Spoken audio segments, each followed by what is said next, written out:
Hi, my name is Gail Hoffman, and I live in North Reddington Beach, Florida.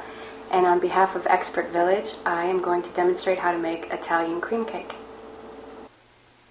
Okay, our next step is to sift our dry ingredients. And to do that, I have a hand sifter that I use.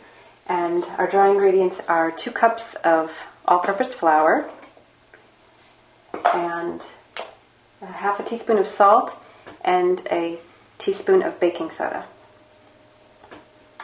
And we're going to just sift it onto the parchment paper.